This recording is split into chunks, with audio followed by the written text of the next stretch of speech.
Kudus. Amin. Shalom Aleichem.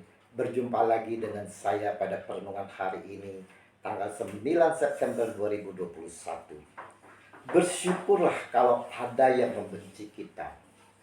Bacaan liturgi hari ini diambil dari Kolose 3 ayat 12 sampai dengan 17 dan Injil Lukas 6 ayat 27 sampai dengan 38. Saudara-saudaraku yang terkasih di dalam kasih Kristus, seringkali kita menasehati anak cucu kita, kalau tak mau disakiti maka janganlah menyakiti orang lain. Kita harus berteman dengan semua orang, harus saling mengasihi sekalipun dia itu musuh kita. Kita mengharapkan anak cucu dapat mendengarkan wejangan kita dengan melakukannya dengan sungguh-sungguh. Injil hari ini, saudara-saudaraku yang terkasih, Injil yang kita renungkan, Yesus pun mengharapkan dari kita semua untuk mendengarkan dan melakukan apa yang diajarkannya. Awal dari firman hari ini disampaikan oleh Yesus.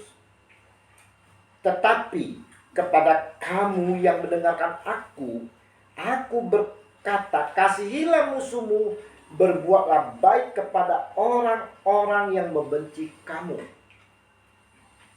Kalimat ini sangat penting bagi kita perhatikan dan kita pahami akan perintah Yesus ini, saudara, yaitu mengasihi musuh. Di situ disampaikan kepada kamu, yaitu kita semua, saudara, yang mendengarkan. Artinya, setiap orang yang mengaku sebagai anak Tuhan, yang percaya kepada Dia adalah Tuhan dan mendengarkan firman-Nya, harus mendengar dengan sungguh-sungguh perintah ini untuk hidup mengasihi.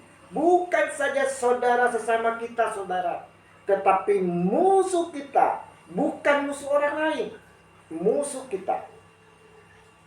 Mungkin dari kita ada yang berkata, saya tidak mempunyai musuh, saya tidak suka memusuhi orang lain. Haleluya. Oke, itu baik, saudara. Tapi tunggu dulu. Jika kita memperhatikan bagian firman Tuhan ini tidak diberikan di dalam konteks perang. Tetapi di sini Yesus mau mengantar pengajaran para ahli Taurat di dalam Matius 5 ayat 38 sampai dengan 39 tentang mata ganti mata, gigi ganti gigi. Saudara-saudara yang terkasih, kita sering mendengarkan pengajaran ini, kasihilah musuhmu. Nah, apakah kita sudah melakukannya dengan sungguh-sungguh, saudara? Mengasihi dengan tanpa menyimpan dendam, mengingat-ingat kesalahannya kembali. Sekalipun dia musuh kita yang telah menyakiti hati kita, saudara. Kita sadar bahwa mengasihi, apalagi yang telah menyakitkan hati kita, itu sangat sulit sekali. Kalau begitu, mengapa kita harus mengasihi musuh? Alasan kita berbuat demikian, saudara, yang pertama, berdasarkan ayat 31. Dan sebagaimana kamu kehendaki supaya orang berbuat kepadamu, perbuatlah juga demikian kepada mereka. Siapapun kita, jika normal, tentunya kita ingin dikasihi, dikagumi, dimaafkan jika berbuat salah. Ini semua kebutuhan kita sebagai manusia, saudara. Untuk itu, kita pun harus berbuat demikian terhadap orang lain. Yang kedua, berdasarkan ayat 32 sampai dengan 34. Ada beberapa pengulangan kata jasa. Ini bukan berarti berbicara tentang upah atau jasa seperti biasanya, saudara. Kata jasa di dalam bahasa Yunani menggunakan karos atau kasih karunia. Artinya, jika seseorang itu sudah sangat-sangat keterlaluan, sudah sangat menyakitkan hati kita, hari ini dimaafkan, besok mengulangi lagi perbuatan yang sama, Tuhan bilang, saudara, berikanlah dia kasih karunia.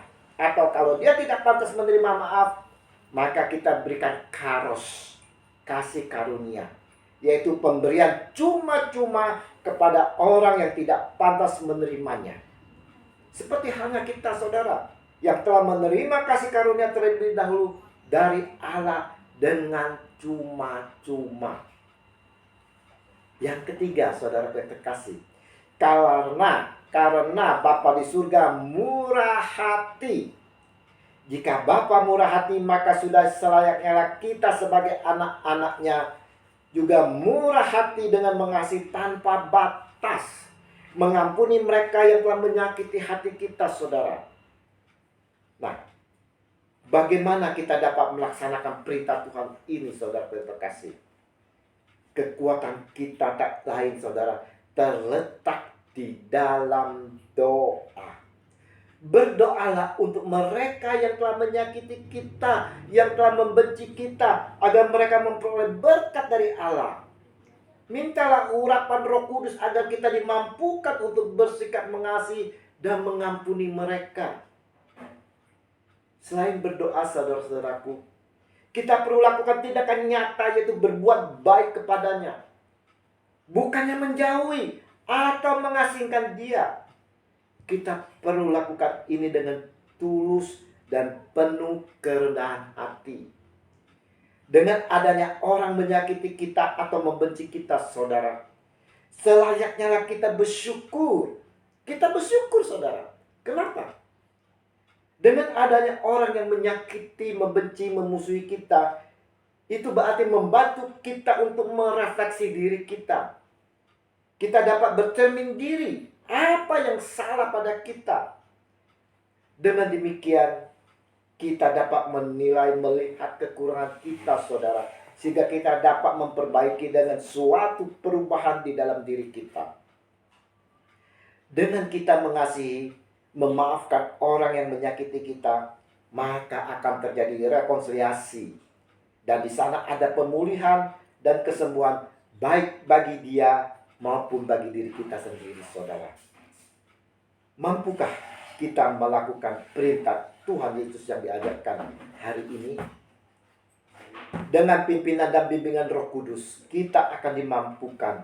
Maka mintalah senantiasa setiap hari, setiap detik, dalam setiap helaan nafas kita, urapan baru dari Roh Kudus, kini dan sepanjang segala masa. Amin. Dalam nama Bapa dan Putra dan Roh Kudus. Amin.